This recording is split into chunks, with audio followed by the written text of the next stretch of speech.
마지막 시간인데요. 지난 총 우리가 아마 이번이 73시간째인가 봐요. 창세기를 아주 압축해서 상당히 개요식으로만 해도 이렇게 상당히 시간이 많이 걸렸는데 정말 성경의 서론에 해당되고 또 우리가 가장 모든 성경의 그 교리가 여기 모판처럼 심겨져 있는 곳이기 때문에 제일 잘 공부해 두어야 할 책 중에 하나가 창세기고요. 그다음에 이제 물론 모든 성경이 다 하나님 말씀이고요. 또 신약에 와서는 구원의 교리가 담겨져 있는 로마서, 그리고 또 성경의 결론에 해당하는 계시록, 이렇게 해서 우리 신학원에서는 일단 이 세 가지 책을 가장 기본적으로 먼저 공부를 하고, 그 다음에 이제 우리가 소위 그 뭐라 그럴까요, 플랜트처럼 이렇게 딱 기둥을 세 개를 받고 그 다음에 이제 차근차근 살을 붙여 나가는 방식으로 일단 신학원은 공부를 하는데요. 예, 오늘 저희가 이제 창세기 마지막 장에 왔습니다. 자, 교재로 가시면 창세기 마지막 장, 지난 시간에 우리가 야곱의 임종을 지켜보았죠. 예, 야곱의 임종 지켜보았고요. 그 다음에 이제 이 매장에 대한 이야기가 오늘 나오네요.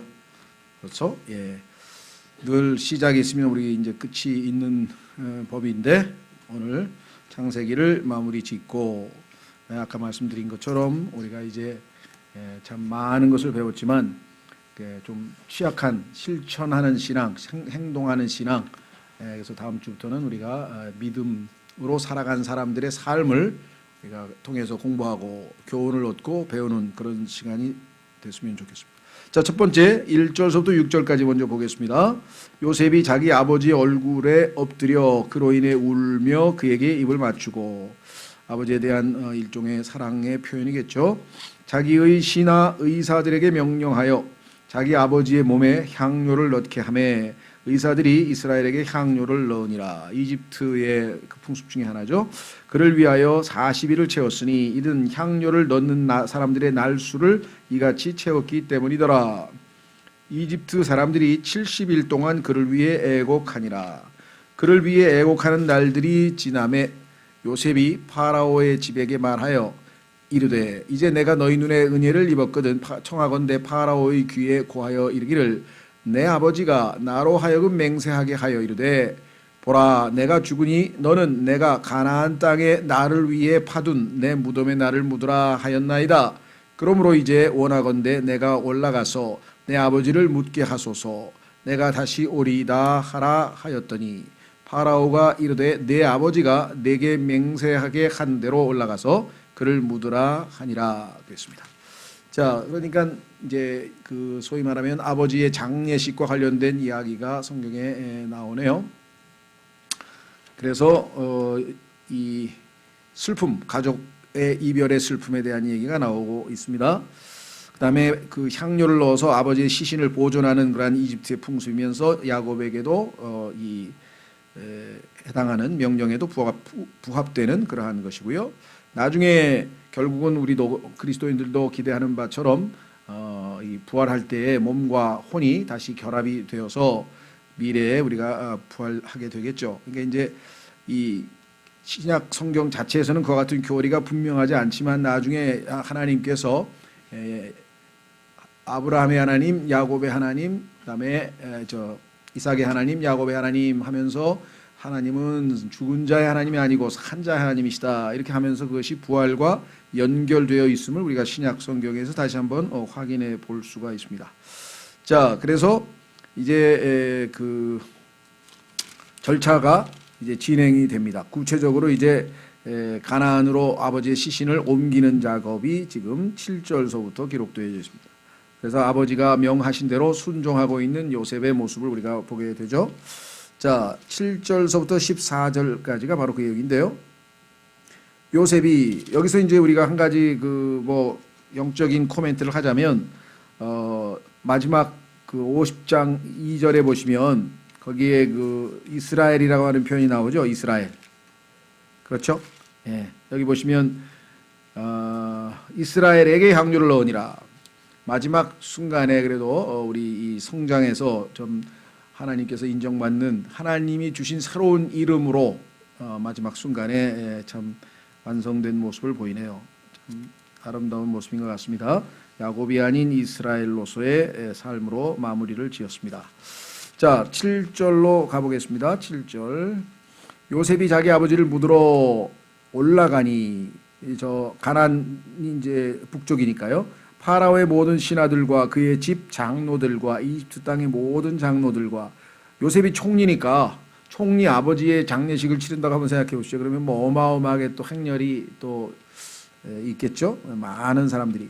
요셉의 온 집과 그의 형제들과 그의 아버지 집이 그와 함께 올라가고 그들의 어린 것들과 양떼와 소떼만 고센 땅에 남았더라. 이 장례가 하루 이틀 걸리는 게 아니잖아요. 그리고 거기에 가는 여행 기간도 상당 기간 걸리고, 그래서 어차피 돌아올 것이기 때문에 가축은 다 놔두고 그다음에 어린 아이들도 놔두고 올라갔다라고 성경에 기록되어 있네요.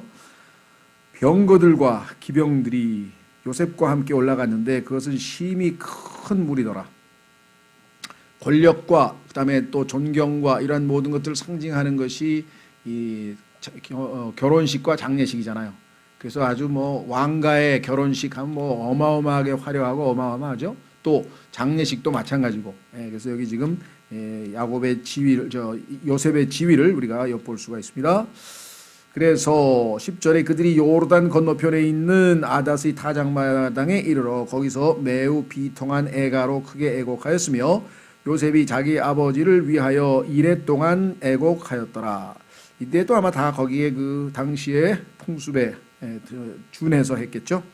11절 그 땅의 거주민 가나안 족속이 아다스의 마당에서 애곡하는 것을 보고 이르되 이것은 이집트 사람들에게 심히 슬픈 애곡이라. 아, 저거 이집트식 애곡 방식이구나. 그래도 우리도 예전에 보면은 그 뭐야 한국식 장사 지낼 때 보면 뭐 아이고 아이고 하는 것도 있고 뭐 그다음에 이거 뭐 이렇게 종치고 앞으로 걸어가면서 하여간 부르는 그 장례와 이렇게 연관된 그런 특별한 노래들이 있잖아요. 그렇죠? 이런 예식들을 그대로 이집트 방식으로 준행했다 이렇게 나와 있습니다.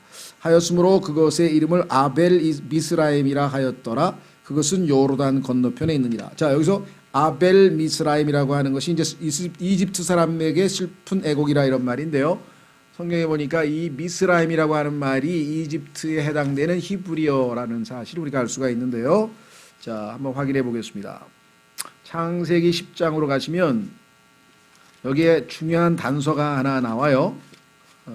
오늘날 우리에게도 좀 관심이 될 만한 단서가 하나 있는데 그것은 무엇인가? 우선 그 창세기 10장으로 가면 창세기 10장 6절서부터 소위 말하면 그 함의 아들들의 족보가 나옵니다. 그렇죠? 예. 거기 창세기 10장 6절에 보면은 함의 아들들은 구스와, 그렇죠? 구스는 이디오피아라고 나중에 나오는데요. 미스라임은 그러니까 이디오피아의 히브리어가 구스고요. 그다음에 이집트라고 하는 말이 히브리어로 미스라임입니다. 그래서 여기 미스라임과 붓과 가나안이요 하면서 지금 여기에 보니까 미스라임이 함의 아들로 나오죠. 그러니까 이집트 족속은 누구? 함과 셈과 야벳 중에서 함족이구나 라고 하는 걸 알 수 있죠. 자, 쭉 13절로 가셔서 13절로 창세기 10장 13절에 가시면 뭐라고 되어 있는 거 아니?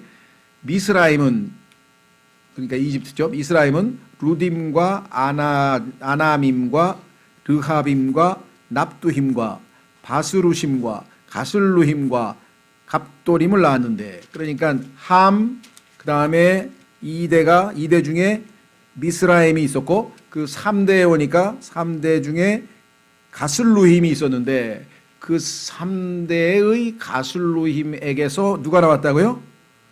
블레셋이 나왔더라고요. 가로 써 있잖아요. 가슬루힘에게서 블레셋이 나왔더라.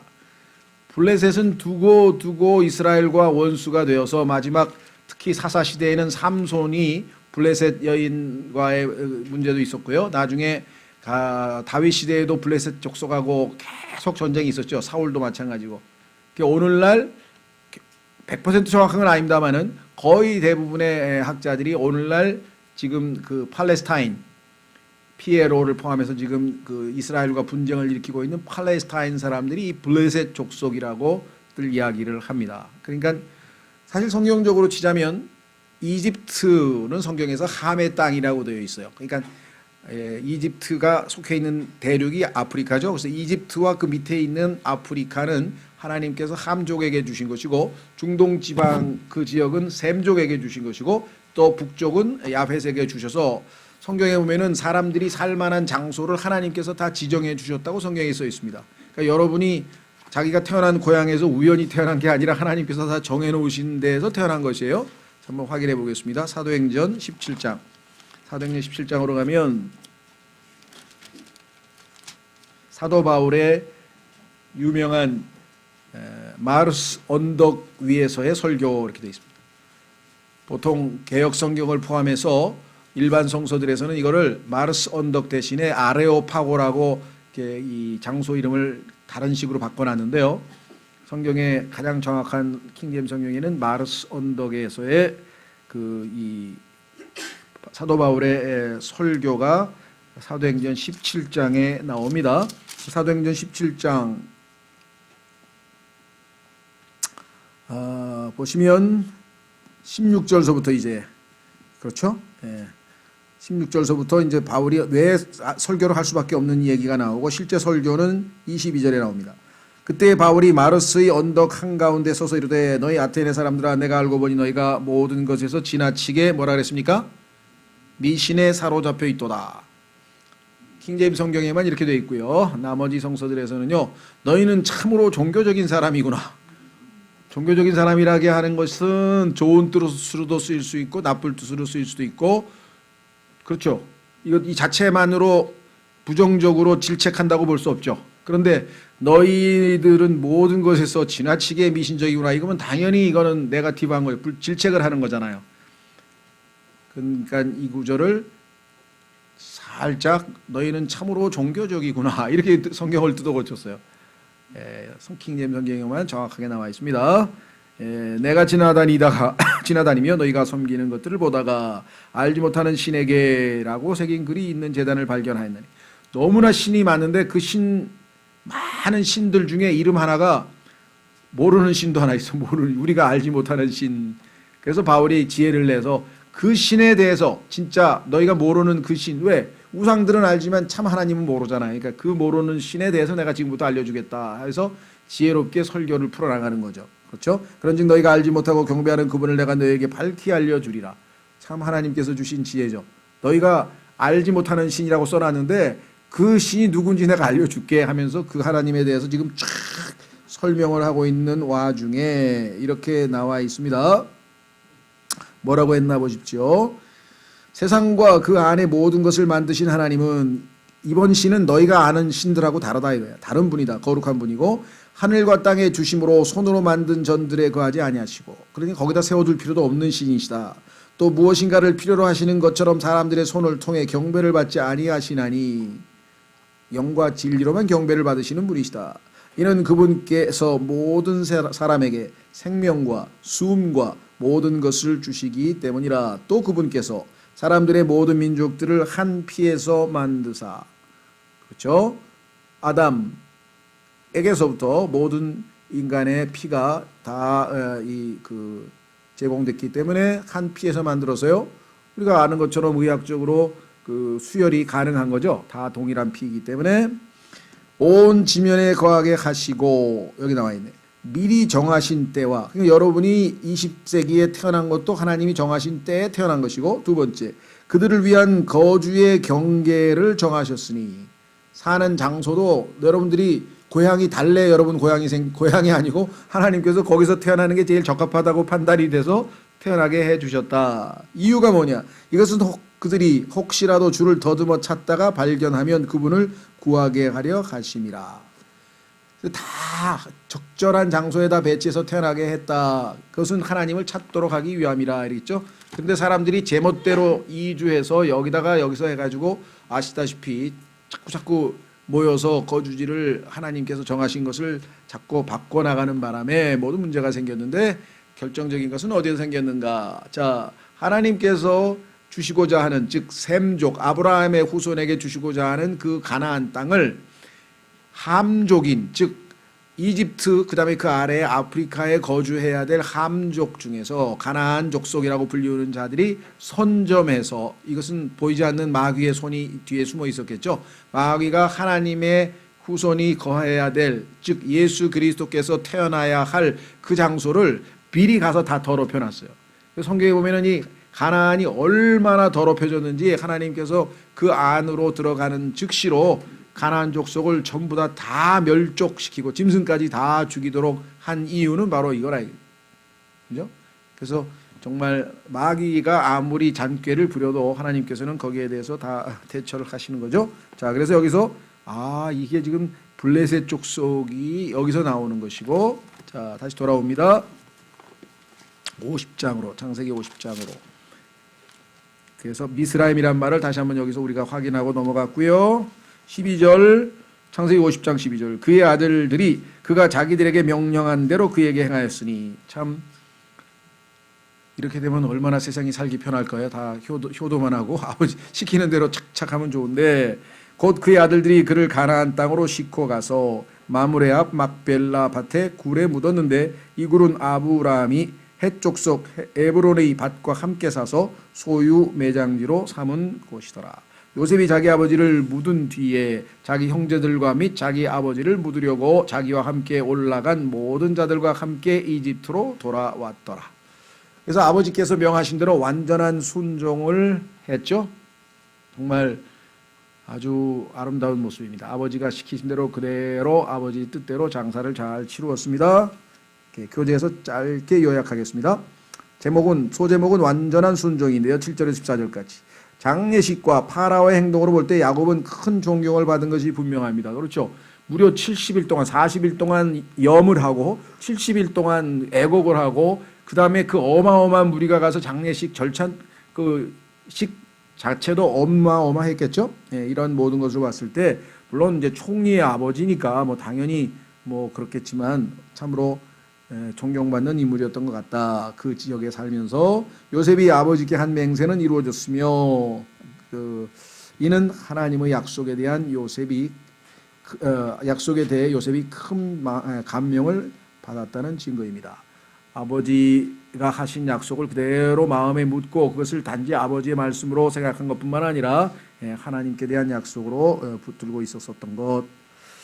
자, 여기까지 이제 특별히 중요하다기보다도 우리가 이 상식적으로 이제 아버지의 장사는 다 마무리 지었는데, 갑작스럽게 느닷없이 이상한 일이 하나 벌어졌어요. 그것은 뭐냐? 갑작스럽게 뭐라고 얘기했는 거 아니? 요셉의 형제들이 자기들의 아버지가 죽은 것을 보고 이르되.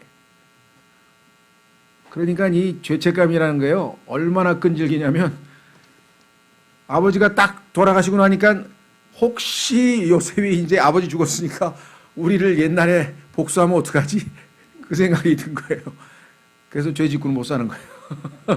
그러니까 더더군다나 용서를 해줬는데도 불구하고 이거는 완전히 불신이죠. 그렇죠?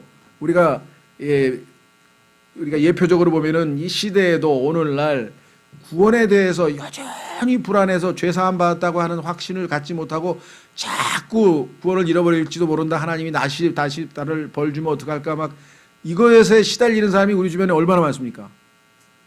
과거에 자기가 지은 죄가 아무리 크다 할지라도 예수님께서 흘리신 그 보배로운 피가 어찌 그 죄를 다 씻어내지 못할 것인지, 그건 불신의 문제잖아요. 여기도 지금 분명히 요셉이 하나님께서 나를 보내신 것은 여러분들에게 이 우리 민족을 살리기 위해서, 기근을 대비하기 위해서 하면서 하나님의 그 뜻과 이 섭리적인 것 다 가르쳐 줬는데도 자신들이 저지른 그 죄에 대한 그것이 불현듯 갑자기 아이고 큰일 났구나, 아버지 돌아가셨으니까 이제 요셉이 마음이 바뀌어가지고 여태까지는 아버지 때문에 참았는데 이렇게 나오는 거죠.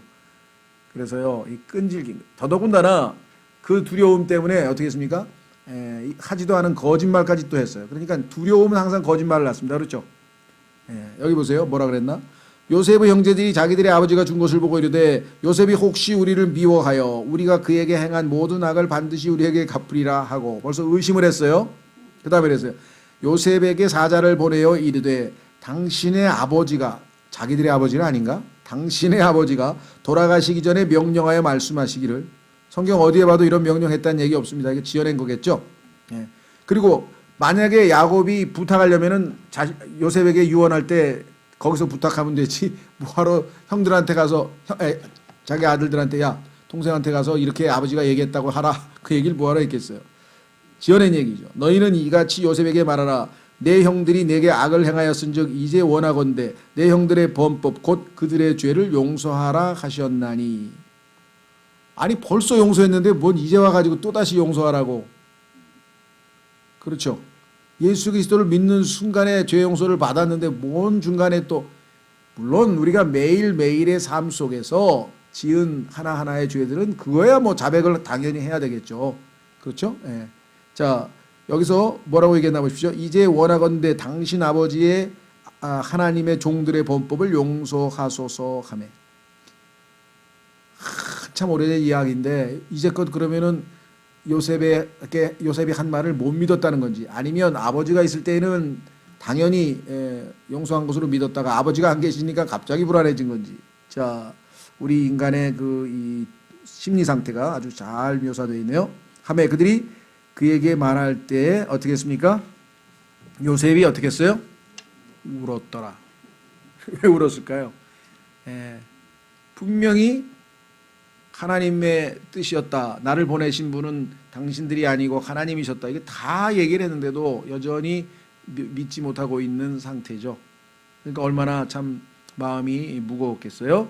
자, 그래서 갑작스러운 두려움. 두려움은 거짓말을 낳는다라고 말씀을 우리가 했고요. 그 다음에 오랜 시간이 지난데도 형제들은 여전히 잊어야 할 그 사건을 다시 떠올리는 것을 보니 죄책감이란 것이 정말 대단한 겁니다.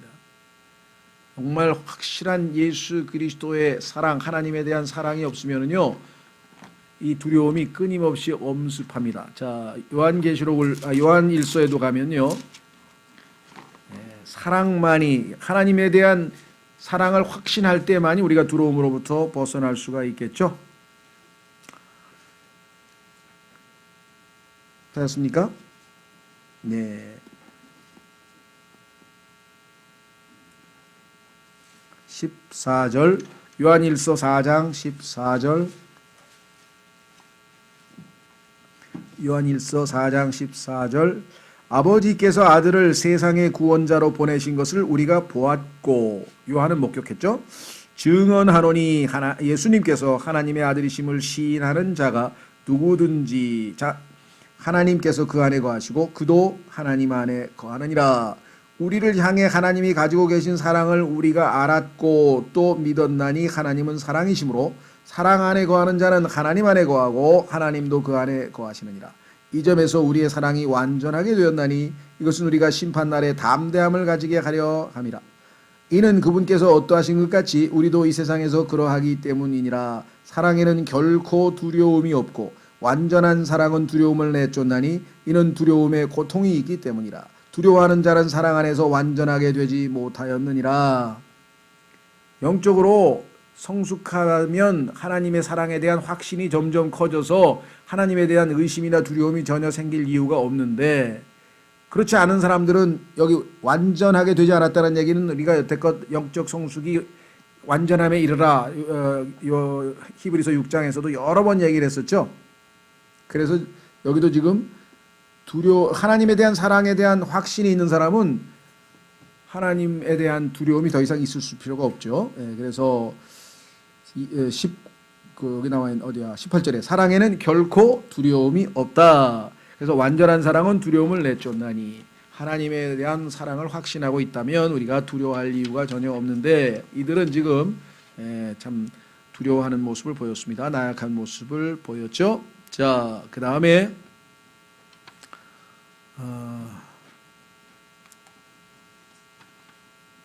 어디 갔어요? 우리 19절이죠. 19절. 10 몇 절까지 했습니까? 울었더라까지 했죠. 17절까지. 그 18절. 또한 그의 형들이 가서 그의 얼굴 앞에 엎드려 이르되 보소서 우리는 당신의 종이니이다 하니. 자, 여러분 정말 요셉이 용서한 것에 대해서 감사해서 요셉을 섬기는 거하고 지금 두려워서 겁이 나가지고 지금 우리가 종 노릇하겠습니다라고 하는 마치 이 용서에 대한 보상처럼 행동하는 거하고는 차이가 있죠. 어떠한 방식으로 예수 그리스도를 우리가 섬길 것인가, 그분의 사랑에 감동을 받아서, 그렇죠? 그 사랑에 반응하는 사랑하는 사랑의 마음으로 주님을 섬길 것인가, 아니면 여기처럼 두려워가지고 야 우리 가서 다 빌자 엎드려서 그렇게 해서 어떤 그 이 보상으로 그런 이 자신의 그 헌신을 보여주자라고 하는 방식으로 섬겨야 될 것인가, 이 섬김의 질에 있어서도 우리가 그리스도인으로서 깊이 한번 생각해 보아야 할 내용인 것 같습니다. 자, 그래서 19절에서 21절까지 다시 확인된 용서가 됐죠. 요셉이 그들에게 이르되 두려워하지 마소서 내가 하나님을 대신하리까. 내가 하나님이 아니다 이 말이죠. 나는 하나님의 사랑의 대상일 뿐. 요셉이 그들에게 이르되 두려워하지 마소서 내가 하나님을 대신하리까. 오직 당신들로 말하건대 당신들은 내게 악을 행하려고 생각하였으나 오히려 하나님은 그 일을 선이 되도록 계획하시고 이루셔서 이날같이 많은 사람을 살려두게 하셨나니 그러므로 이제 당신들은 두려워하지 마소서. 왜 하나님의 뜻이 하나님의 뜻대로 이루어졌는데 걱정하십니까? 그래서 이제 안심시키는 장면이 나오죠. 내가 당신들과 당신들의 어린 것들을 부양하리이다. 모든 것을 책임지겠습니다 하고 그들을 위로하며 그들에게 친절히 말하였더라. 여기서도 예수 그리스도께서 주의 자녀들에게 보살핌의 약속과 그런 친절함의 모습을 우리가 예표적으로 지금 현재도 주님께서 우리들을 그렇게 돌보고 계신 것을 우리가 여기서 발견해낼 수가 있습니다. 그렇죠? 예. 자, 교재를 보시면 다시 확인된 용서, 형들의 곡해와 불신에도 요셉은 다시 한번 하나님의 섭리를 확인하고 두려움을 내버리라고 형들에게 요청합니다. 동시에 그들을 돌볼 것을 약속합니다. 우리도 중간에 신앙생활하다가 정말 하나님의 사랑에 대한 확신이 들지 아니하고 때로는 또 잘못된 죄를 졌을 때 더 두려움이 가중돼서 자꾸만 불안해하고 이럴 때가 있죠. 그러나 주님은 거기에 대해서 다시 한번 확신을 심어주고 이렇게 약속까지 해주셨습니다. 자, 성경에 보면 이와 견주어서 우리 신약 그리스도인들이 적용할 수 있는 말씀이 있죠. 자, 그 유명한 로마서 8장 28절로 가면 하나님께서 주신 가장 위대한 약속이다 이렇게 얘기를 하는데요. 뭐 그게 반드시 가장 유명한 약속이다 또 그렇게 답을 얻는 건 아니지만 우리가 볼 때 그럴 평가를 받을 만큼 우리에게는 너무나 소중한 약속이 바로 로마서 8장 28절입니다. 로마서 8장 28절. 우리에게 일어나는 일은 행불행을 막론하고 결국 궁극적으로는 하나님의 선을 이루도록 그렇게 되었다라고 성경이 말씀하고 있죠.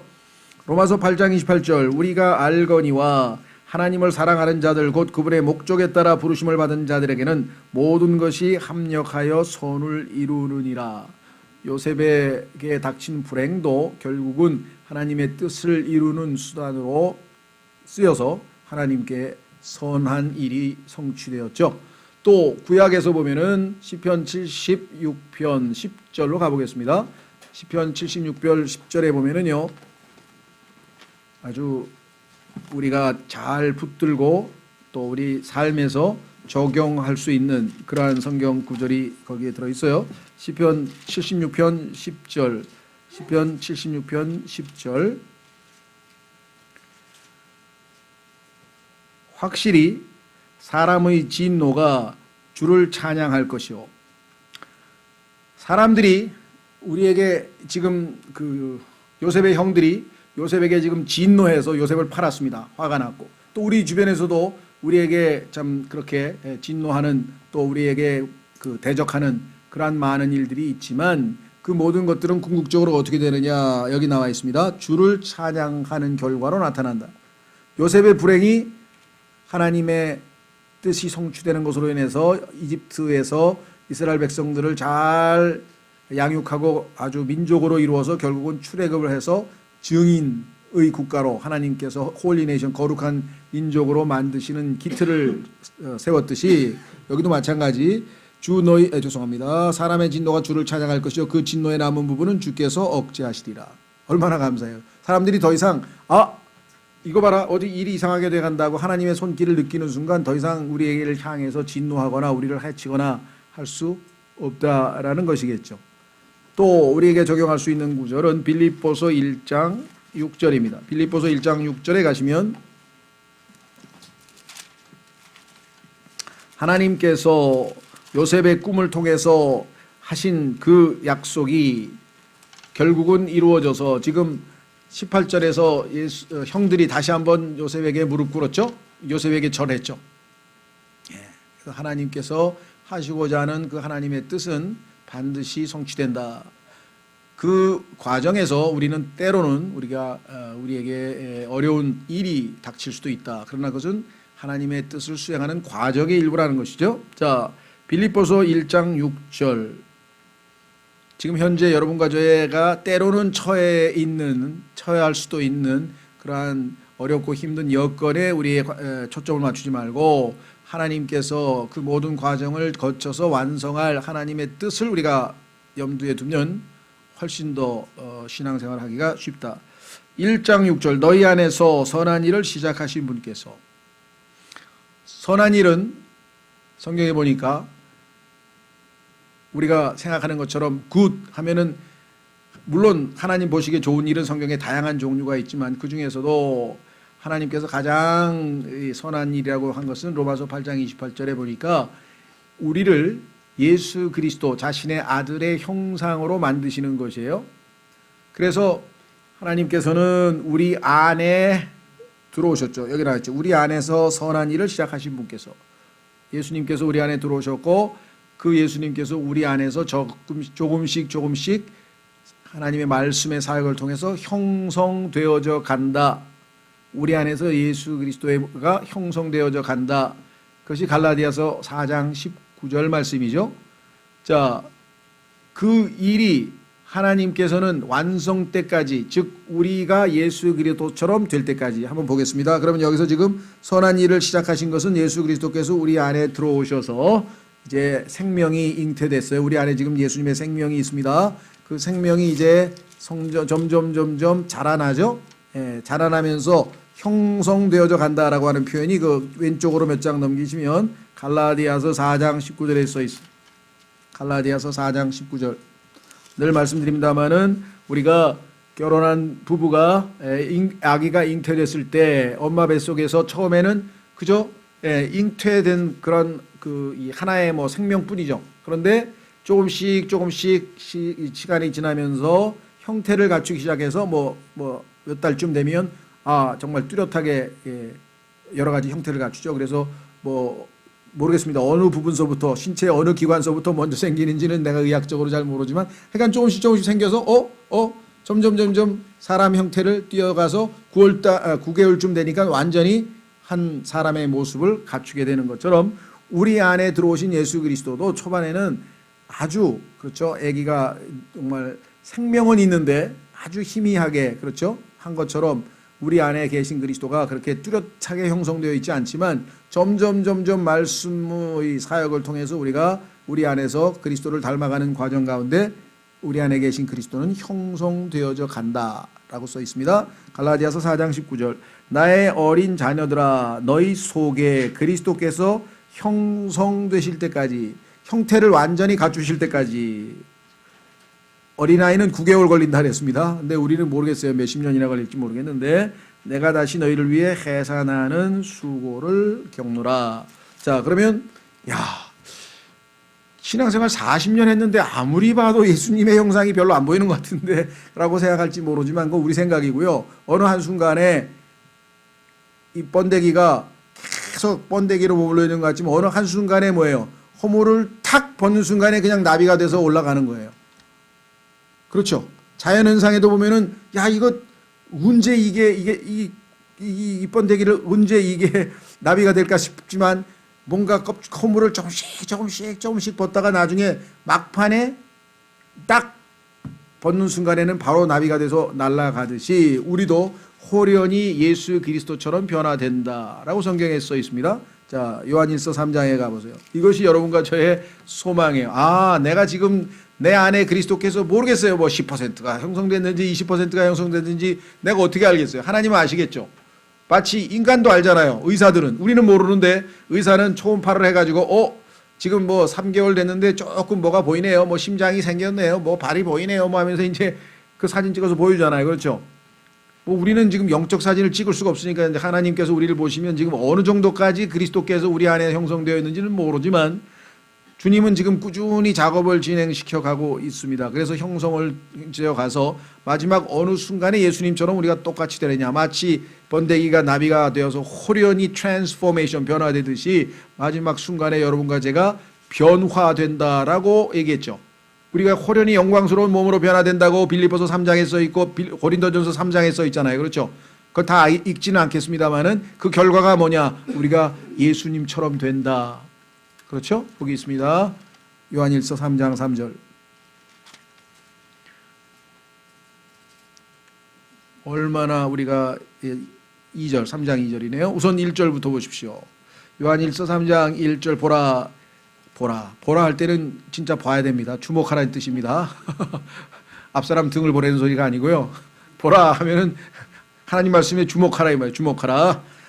아버지께서 어떠한 사랑을 우리에게 베푸사 우리가 하나님의 아들들이라 불리게 하셨는가. 어떠한 사랑을 베푸셨는가 그걸 안다면 그분이 우리를 가만두시겠는가. 점점 양육하시고 하셔서 착할 자라게 하셔서 인간도 그 자식들 먹이느라고 그냥 주라고 고생하고 그냥 그 자식들 키우느라고 막 인생 다 희생하는 게 이 땅의 부모의 역할이라고 한다면 주님께서는 자신의 아들들을 얼마나 더 잘 보살피시겠는가. 그런즉 세상이 우리를 알지 못하면 세상이 그분을 알지 못하였기 때문이라. 사랑하는 자들아 이제 우리는 하나님의 아들들이라. 신분은 지금 확실합니다. 안에 생명도 있습니다. 우리 안에 계신 예수님으로 말미암아 하나님의 아들이라는 것이 확실하고 신분도 예수님의 약속에 따라 우리는 하나님의 아들이 분명하지만 우리가 앞으로 어떻게 될지는 아직 나타나지 아니하였을 때. 그렇죠. 엄마 뱃속에 3개월짜리 아기는 앞으로 아기가 엄마 뱃속에서 태어날 그 모습으로까지는 아직 안 됐잖아요. 우리도 마찬가지. 예수님 만나는 순간에 우리가 홀연히 영광스럽게 예수님처럼 변화되는 그 모습은 아니야 아직은. 그러나 그 가능성은 여기 약속이 되어 있어. 뭐라고 되어 있는가. 우리가 앞으로 어떻게 될지는 아직 나타나지 아니하였을 때 그분께서 나타나시면 우리가 그분과 같게 될 줄 아노니. 그렇죠? 예. 자, 그래서 우리는 다시 한번 선한 하나님께서 이루실 선이 무엇인지 다시 한번 확인을 했습니다. 자, 그 다음에 여기서 어디로 창세기 50장으로 돌아가서 마무리를 줘야죠. 네. 결국은 요셉의 이 20절의 고백은 정말 우리에게 신앙생활이 무엇인가라고 하는 것을 보여주죠. 하나님의 섭리적인 손길에 대한 확신. 20절 21절이 바로 그거죠. 오직 당신들로 말하건대 당신들은 내게 악을 행하려고 생각하였으나. 그런데 모든 것이 합력해서 어떻게 됐습니까? 오히려 하나님은 그 일을 뭐가 됐다고요? 선이 되도록 계획하시고 이루셔서. 그렇죠. 여러분도 뭐 형 같은 사람들 많이 있잖아요. 주변에 여러분들 괴롭히려고 하거나 힘들게 하려고 하거나 어떤 방식으로든지. 그러나 그것을 하나님은 어떻게 하시는가? 선이 되도록 계획하시고 이루셔서 이날과 같이 많은 사람을 살려두게 하셨나니 그러므로 이제 당신들은 두려워하지 마소서. 내가 하나님의 뜻을 어떻게 거역하겠습니까? 이렇게 얘기했죠. 자, 이제 2절부터 26절까지 요셉이 이제 드디어 한번 죽는 것은 사람들에게 정해진 것처럼 이제 죽음을 맞이하게 되는데요. 22절 요셉이 곧 그와 그의 아버지 집이 이집트에 거하였고 요셉이 110년을 살았으며. 그러면 앞부분에 그 나와 있는 것과 비교해 보니까 약 54년의 지금 세월이 흘렀네요. 그러니까 장례식 끝나고 약 54년을 더 살았는데 그 내용은 성경에 특별히 기록하지 않은 것이겠죠.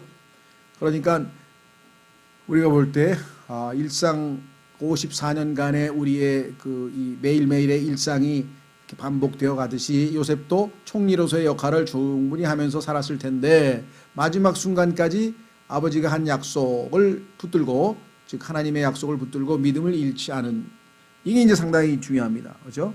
여기 나와 있는 것처럼 일상의 의무를 잘 했다고 보는데요. 자, 어떻게 나와 있느냐? 여기 나와 있죠. 에브라임의 자손을 3대까지 보았고 므낫세의 아들 마길의 아이들도 요셉의 무릎 위에서 자랐더라. 정상적인 생활을 쭉 잘 했습니다. 요셉이 자기 형제들에게 이르되, 자, 하나님께서 주신 타이밍이 왔네요. 나는 주구나. 하나님께서 반드시 너희를 찾아오사 너희를 이 땅에서 데리고 나와 아브라함과 이삭과 야곱에게 맹세하신 땅에 이르게 하시리라. 하나님은 반드시 약속을 지키실 것이다. 요셉이 또 이스라엘 자손에게 맹세시켜 이르기를, 하나님께서 반드시 너희를 찾아오리니 내가 아무리 이집트에서 총리를 하고 이집트에서 모든 것을 이루었지만 나의 원 고향은 하나님께서 주신 우리 조상들에게 주신 것은 아브라함에게 이르러서 가나안 땅에 정착하게 하셨고, 그렇죠? 그 아브라함의 후손이신 예수 그리스도께서 바로 그 가나안 땅 예루살렘에서 태어나실 것이고, 뭐 이런 건 몰랐겠지만 가나안에 대한 하나님의 약속에 대한 확신은 여전히 있습니다. 너희는 여기에서 내 뼈를 가지고 올라갈지니라 하였더라. 그래서 출애굽기에 보면 실제로 뼈를 가지고 가는 요셉의 명령에 따라 출애굽할 때도 요셉의 뼈를 가지고 가죠. 당연하죠. 예수 그리스도께서 이 땅에, 이 세상에 자신의 뼈를 둘 리가 없죠. 부활하셨죠. 이렇게 요셉이 110세의 죽음에 그들이 그의 몸에 향료를 넣고 이집트에서 그를 관에 넣었더라. 자, 지속적인 믿음, 아까 말씀드렸습니다. 54년에 대한 언급은 없지만 그간의 요셉의 삶은 믿음으로 하나님을 의지하는, 의탁하는 삶이었다. 21절과 22절 사이에 54년이 흘러갔습니다. 일상의 의무와 즐거움에도 요셉은 손자를 얻고, 그렇죠, 얼마나 즐거웠겠어요. 손자 하나 생길 때마다 아주 기뻤을 텐데, 그런 일상의 즐거움과 의무에도 요셉은 여전히 믿음을 굳게 간직하고 있습니다. 그래서 때가 되니까 아버지께서 하신 약속, 다 하나님에 대한 약속을 다 확인합니다. 그는 아버지처럼 형들에게 명령을 내렸습니다. 그리고 드디어 그는 죽었습니다. 자, 성경에 우리말에는 조금 이 단어가 영어와 어순이 좀 다른데요. 여기 보면은 이집트에서 그를 관에 넣었더라. 그런데 영어에는 맨 끝에 뭐냐면은 뭐라고 하냐면 coffin이란 말, coffin, 관이에요. 그래서 coffin in Egypt, 이집트에서 관, 이렇게 세 단어가, coffin in Egypt라는 단어가 창세기의 맨 마지막 단어예요. 처음에 in the beginning 하면서 시작됐던 하나님의 말씀이 창세기에 하나님의 위대한 창조가 있었으나 인간의 타락으로 말미암아 하나님의 심판이 있었고, 이 하나님께서는 구속을 이루시고자 드디어 아브라함을 부르셨잖아요. 이 모든 하나님의 계획이 진행이 되었는데, 여전히 창세기에서는 뭐가 있습니까? 창조, 그 다음에 타락, 죄에 대한 심판인 죽음이 이 창세기의 대미를 장식하는 것으로 나온다, 이렇게 되어 있죠. 자, 그런데 놀라운 사실은 만약에 출애굽기가 없다면 뭐 인간의 그 장래는 불투명하고 어두울 텐데, 하나님께서 두 번째 책 출애굽기를 기록하시면서 소위 말하면 구속이라고 하는 것을 우리에게 보여주십니다. 그래서 이 출애굽기라고 하는 책은요, 창세기의 연장선상에서 나오는데요, 이집트, 세상을 예표하죠. 세상에서, 그다음에 커핀, 관이죠. 관, 죽음이죠. 그렇죠? 세상에서 죽는 것으로 우리의 삶이 끝나는 것이 아니고 하나님이 예비하신 구속이라고 하는 것이 이집트 전체의 주제입니다. 그래서 연결이 어떻게 되냐면요, 접속사 now라고 했는데요, 이거 이 번역이 뭐 정말 어떻게 해야 될지 좀 또 문제거리지만, 어쨌거나 드디어 하나님께서 이 구속을 시작하시는데, 첫 번째 단어가 뭐냐면요, 우리말로는 이름이라는 표현이 좀 뒤에 나오는데 뭐라고 돼 있냐면은, 출애굽기 1장 1절에 이제 야곱과 함께 자기 집안 사람들을 데리고 이집트로 들어간 이스라엘 자손들의 이름은 이러하니라. These are the names라 그런 것 같은데요. Now these are the names. 이것이 이름들이라. 이름들이라는 게 왜 이렇게 중요한가요? 성경에 보니까 구속받은 자의 이름들은 다 어디에 기록되어 있습니까? 생명책에. 명부가 중요한 거예요. 명부. 그렇죠? 명부 다 봐가지고 명부에 없는 사람은 출입이 안 돼요. 하늘나라 갈 때도 명부에 없는데 왜 오셨어요? 이렇게. 그렇죠. 그 구속받은 사람들은 반드시 명부가 작성이 되는 거예요. 그래서 이름이라고 하는 것이 중요하고요. 그다음에 그 사람들의 명수, 몇 명, 이것까지 또 계산하는 책. 그래서 민수기 세 번째 책이 계산하는 거예요. 숫자 다 씌워가지고 계산하는 책. 그렇죠? 예. 자, 그래서 우리는 이제 마무리를 짓습니다. 자, 그 밑으로 내려갑니다. 묵상을 위한 메시지. 형들에게 맹세하도록 한 요셉의 요구는 그의 믿음을 엿보게 합니다. 왜 맹세하게 했어요? 형들이 또 믿음이 없어서 또 엉성하게 또 일 처리하면 안 되니까 반드시 이거는 지켜야 된다. 그래서 자신에 대한 그 미래에 어떻게 자기의 그 이 장례를 그다음에 마지막 출애굽할 때 하나님께서 오셔서 분명히 약속을 하셨죠. 400년 동안 남의 땅에 있다가 결국은 다시 귀환시킬 것을 약속했기 때문에 그때가 오면 나를 꼭 내 뼈를 가지고 올라가라. 미래에 대한 기대에서 우리는 믿음의 성취를 엿보게 됩니다. 하나님께서 분명히 오실 것에 대한 확신을 가지고 있었죠. 뿐만 아니라 하나님에 대한 인식을 확고히 인지하는 요셉 안에서 우리는 믿음의 능력을 보게 됩니다. 믿음의 성취, 믿음의 능력이 믿음. 그래서 요셉에 대해서 마지막 성경 구절 히브리서에서 뭐라고 해석을 하는가? 요셉의 삶을 히브리서 11장에서 이렇게 요약 정리를 해 놓았습니다. 자, 히브리서 11장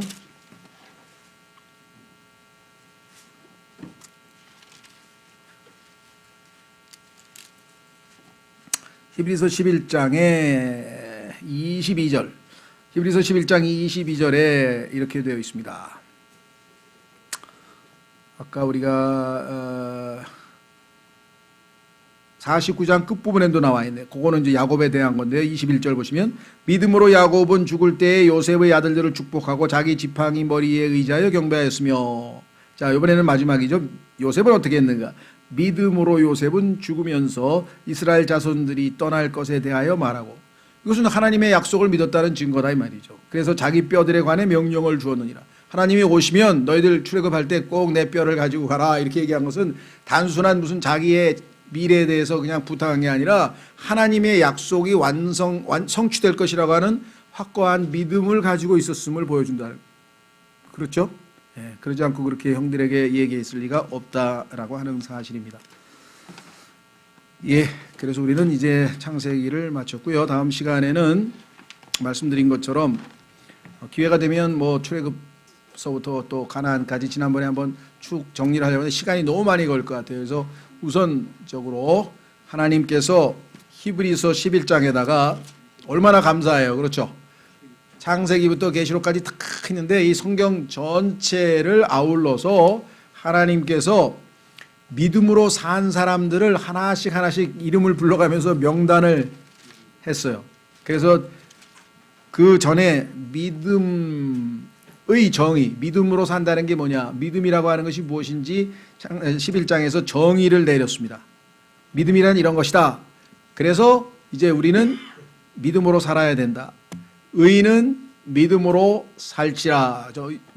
의인은 믿음으로 산다. 이렇게 얘기를 했죠. 그러니까 그 구약성경 하박국 2장 4절에 나오는 구절을 신약에서 인용을 한 겁니다. 놀랍게도 구약성경에서는 믿음이라고 하는 단어가 딱 2번밖에 안 나와요. 엄청 나오는 것 같은데 무슨 얘기냐? 믿는다라고 하는 동사는 많이 나와요. 믿는다라고 하는 동사, 행동. 그런데 믿음이라고 하는 faith라고 하는 명사는 구약성경에는 딱 2번밖에 안 나와요. 그런데 하나는 하나님께서 질책할 때 써요. 너희는 믿음이 없는 민족이라 하나님께서 얘기할 때 한 번 쓰이고, 한 번은 하박국이 의인은 자기 믿음으로 살리라 이렇게 돼 있어요. 근데 자기란 말이 하나 들어가 있어요. 요거를 또 성경을 포함해서 모든 성경에다 다 삭제시켜가지고 신구약의 차이점을 또 알지 못하게 만든. 신구약의 차이점은 뭐냐? 구약은 의인은 그죠? The just shall live by his faith예요. 자기 믿음으로 사는 거예요. 하나님께서 우리 각자에게 다 믿음을 주셨잖아요. 그렇죠? 그러니까 인간에게 우리 뭐 지금 믿음을 행사 많이 하죠. 우리가 예를 들면 음식 먹을 때도 이것이 먹으면 나에게 건강에 도움이 된다고 믿는 것이고, 버스를 타도 이 버스가 타면 나를 집까지 데려다 준다고 믿는 것이고, 의식하지 않더라도 믿고 있는 거죠. 여러분이 의자에 앉아 있는 것은 의자가 나를 받쳐준다고 하는 믿음이 있으니까, 만약에 이게 혹시라도 그냥 훅 꺼지면 그거 불안해하면 지금 앉아 있겠습니까? 편안하게? 그렇죠. 그뿐만 아니라 우리는 지금 하나님께서 각자에게 모든 인간에게 주신 믿음의 분량들이 다 있기 때문에 믿음을 행사하는데, 중요한 거는 신약에서 그 믿음을 누구에 대해서 가져야 되느냐, 하나님을 믿으라 그랬죠. Have faith in money 아니고 power 아니고 physical strength 아니고, 어떤 사람은 나를 믿으라 뭐 그런 사람도 또 있어요. 그게 아니고 in God, 하나님을 믿으라 이거예요. 하나님을 믿으라. 그래서 우리가 하나님을 믿었습니다. 그럴 때 그 순간에 이제는 새로운 차원의 믿음이 우리에게 선물로 제공되는데, 그것이 the faith of Jesus Christ, 예수 그리스도의 믿음이요, 하나님의 아들의 믿음이에요. 하나님의 아들이 얼마만큼 믿음이 많으셨는가 보십시오. 막 갈릴리 바다에서 지금 막 폭풍이 몰아치고 막 난리법석이 났어요. 배를 타고 가는데, 그래서 사람들은 믿음이 적으니까 불안해가지고 막 큰일 났네, 막 물을 뭐 난리법석을 쳤죠. 시끄럽게 막 두려워가지고. 근데 예수님만 편안하게 뒷짝에 배 뒤쪽에서 주무시고 계세요. 왜? 예수님은 이 배를 저쪽으로 건너가겠다고 말씀하신 분이기 때문에 그 말씀에 따라 아무리 폭풍이 아니라 폭풍 할아버지가 와도 저쪽으로 건너간다 이거예요. 걱정하신, 하나님에 대한 믿음을 가지고 계시기 때문에. 그렇죠. 예수님께서 십자가를 당연히 지셨어요. 예수님은 기도했고 그 기도를 들어주실 믿음이 있어요. 그래서 사망으로부터 그를 능히 구출해 내실 분을 믿었다고 히브리서 5장에 써 있잖아요. 그러니까 예수님의 믿음은 어마어마한 믿음이에요. 아버지에 대한 확고부동함. 왜냐하면 십자가를 당연히 지어서 왜? 아버지께서 나를 살리실 것을 믿고 있기 때문에 그런 믿음이잖아요. 그렇죠? 예. 그러니까 그분의 믿음을 우리에게 선물로 주셔서, 구약은 인간에게 원래 주셨던 자기 믿음으로, 불신이 아니라 믿음으로 살라는 데 초점이 있는가 하면, 신약에서는 믿음으로 살기는 사는데 이번에는 his라고 하는 소유격이 없어요. 왜? The faith of the Son of God. 자, 그 마지막 한번 확인하고 마치겠습니다. 그래서 이제 믿음으로 산 사람들인데, 신약 성경에서는 특별히 우리의 그 조금 그 작은 수준 낮은 그런 믿음이 아니라 하나님의 아들의 믿음으로 살아가게 되어 있어요. 여기서 이제 신앙생활에서 우리가 승리의 비결이 있죠. 갈라디아서 2장 20절. 갈라디아서 2장 20절.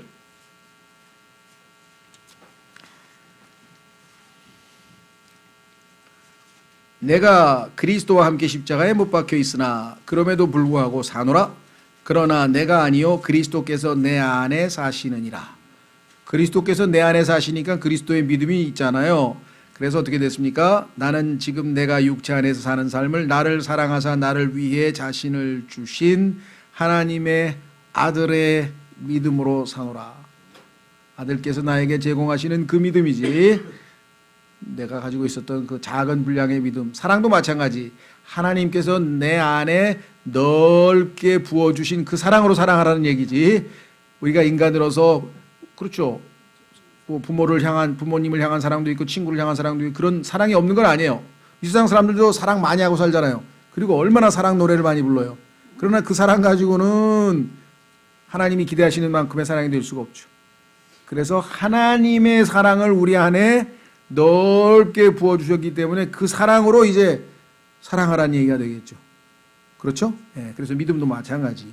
다음 시간에 우리가 이제 믿음으로 살아간 사람들의 삶을 한번 우리가 보면서, 이것이 믿음의 실천이구나, 그래서 좀 보도록 하겠습니다. 다 같이 일어나셔서